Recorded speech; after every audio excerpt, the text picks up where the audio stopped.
Yorùbá.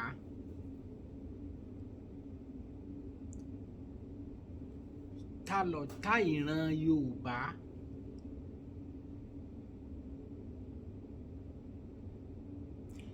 Ta ní gbógun ti ọjọ́ ọ̀la Yorùbá.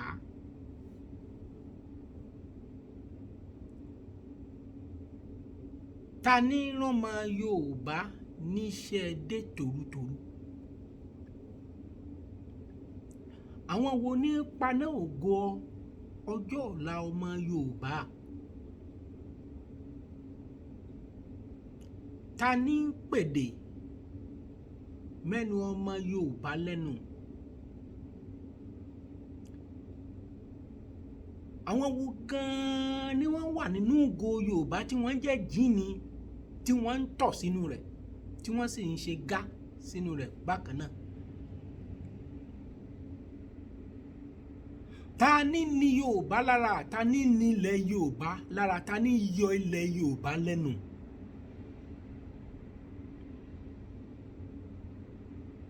Ta lẹni náà gan-an tó kó wa padà, tí ń kó wa padà, tí sì tún ń kó wa padà sóko ẹrú nílẹ̀ Yorùbá. Ṣọmọdé ni, ṣàgbàlagbà ni, ṣọkùnrin ni àbúbìn, ṣé ọmọdé ni ẹ̀wẹ̀.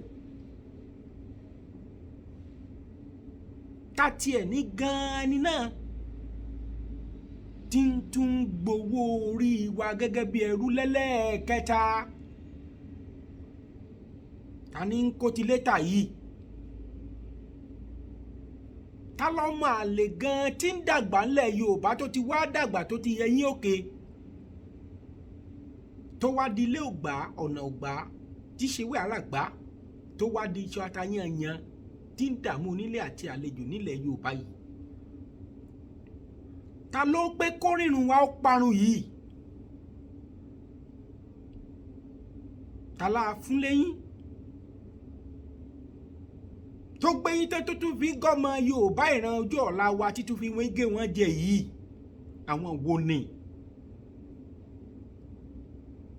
Ta ní bẹ nínú àjà tí ń dúkùkù lájà yìí.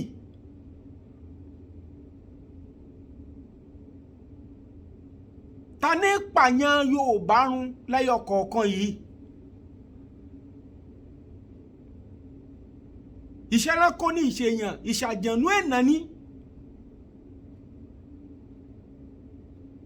Àwa wí tán, ẹnìkan wá gbàgbé wípé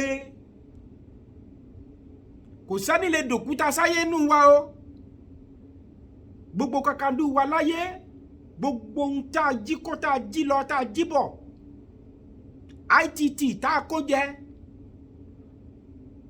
gbogbo àwọn ìgbà tó lódùmarè ti fi dán yín wò tẹ́ ẹ ti wá nígbà kíní nígbà kejì tó tún wá dá yín padà ìpè ká ẹ wá ṣèjọba ilẹ̀ Nàìjíríà tẹ́ sì tún lanu gbàgà tẹ́ ní àfi dandan lá kọ́mọ Yorùbá wọnú oko làásìgbò yìí lọ.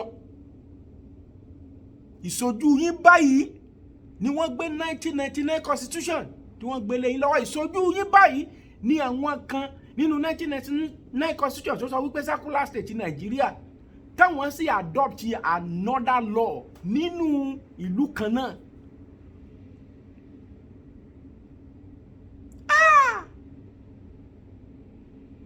Àṣírí wa tú gbáà. Ẹni tí ń bẹ nídìí ọ̀rọ̀ Ìgbòho rèé. Ẹni tí ń dalẹ̀ ògo ọmọ Yorùbá, ẹni tí ń dalẹ̀ ọjọ́ ọ̀la Yorùbá lélẹ̀. This is 24th centuries.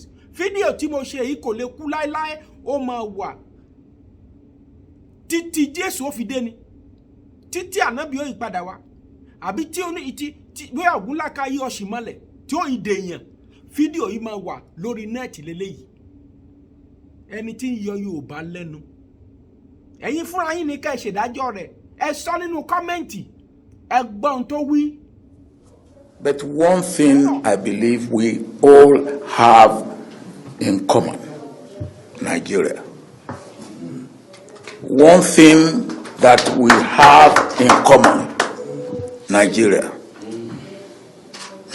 Ijo nation, if you like. I have never used Yoruba nation, and I will never, because I believe that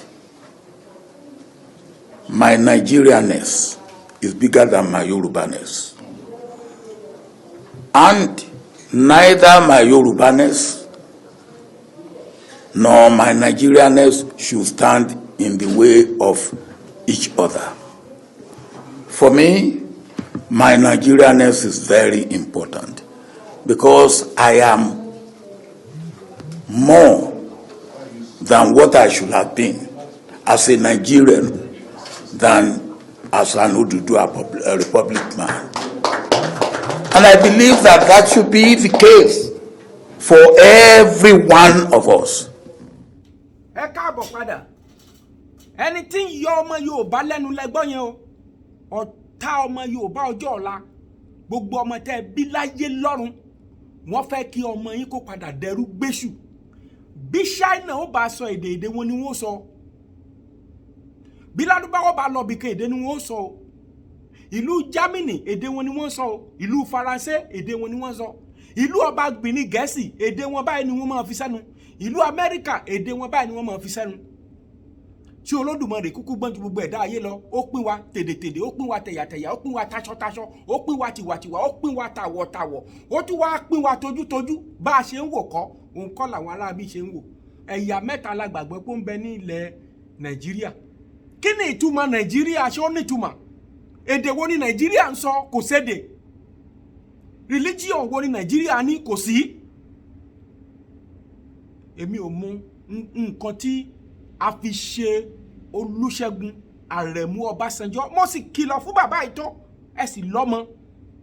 Ẹ sì bímọ. Wọ́n sì ń wo ohun tá à ń sọ yìí.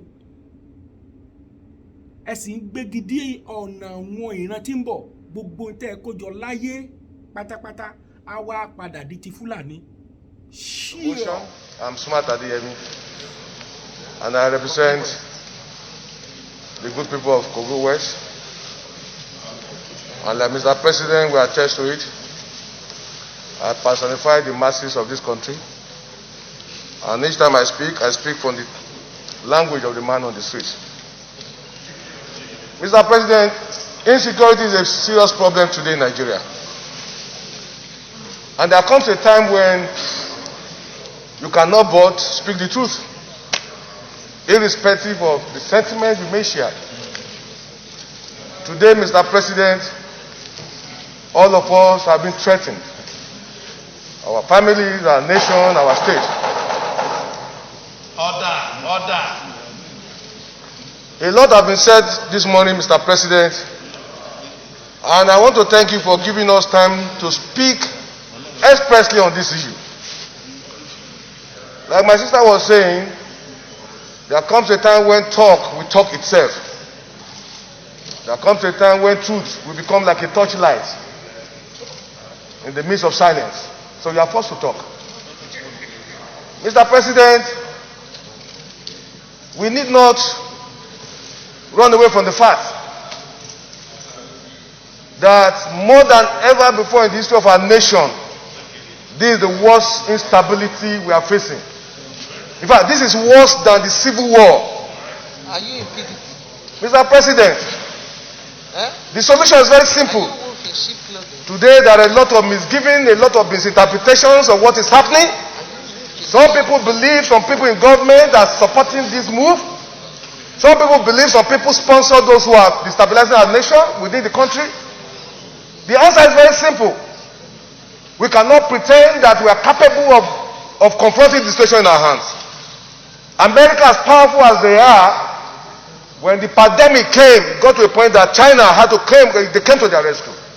We shouldn't pretend that we needed foreign support now. Let nobody deceive us, Mr. President. A lot of billions of naira have been voted for security services. Nothing is coming out of it. We wouldn't wait until our nation gets bombed. Let us shout and call for foreign support. I am a APC man and I've been supporting my party.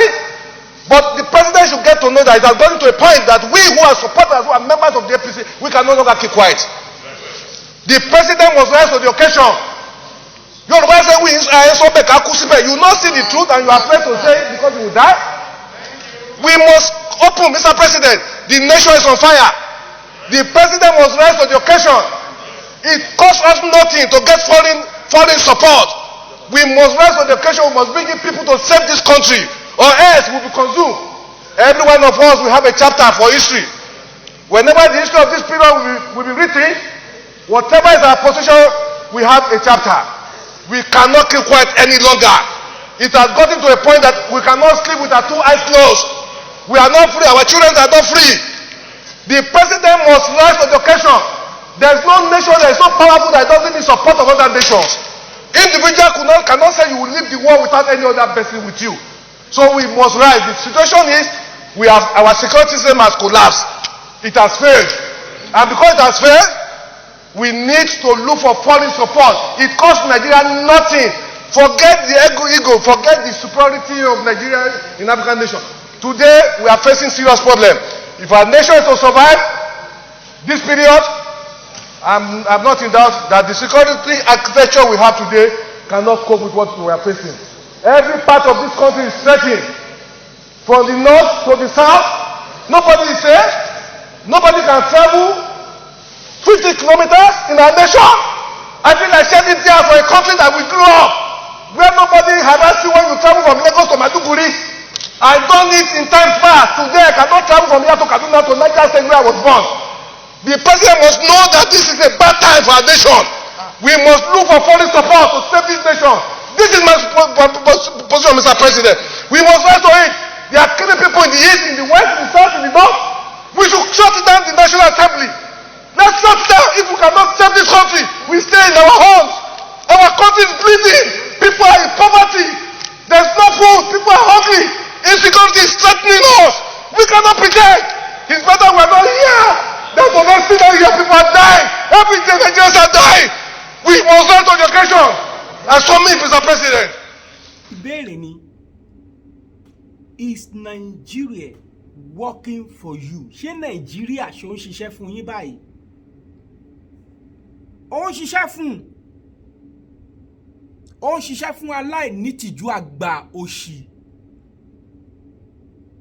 Ó ń ṣiṣẹ́ fún owó international telecommunication ò tí ì tán, ITT kò ì tán. Àwọn tẹ́jọ́ pín owó yẹn lọ́jọ́ kìíní àná ẹ wo ohun tó gbẹ̀yìn wọn. Mèṣe bí Fúlàní náà ló jẹ̀mí wọn légbodò. Àwa wí tán, àwa yọ wọ́n kúrò nínú túbú pẹ̀lú orí ọ̀fẹ́. Ipe ẹ padà kẹ́ ẹ lọ ṣàtúnṣe, ṣùgbọ́n síbẹ̀síbẹ̀ Gbẹ́ngà Adébóyè ó padà wá nígbà tó kúngbà náà, ṣùgbọ́n ó ṣàtúnṣe kó tó padà lọ. Agbéwíwí aké ayányányán, àṣẹ olùgbòǹgbò tó gbé sọ́wọ́ bàbá gẹ́gẹ́ bí aládùúrà. Olùgbòǹgbò ọ̀run àpáàdì ni.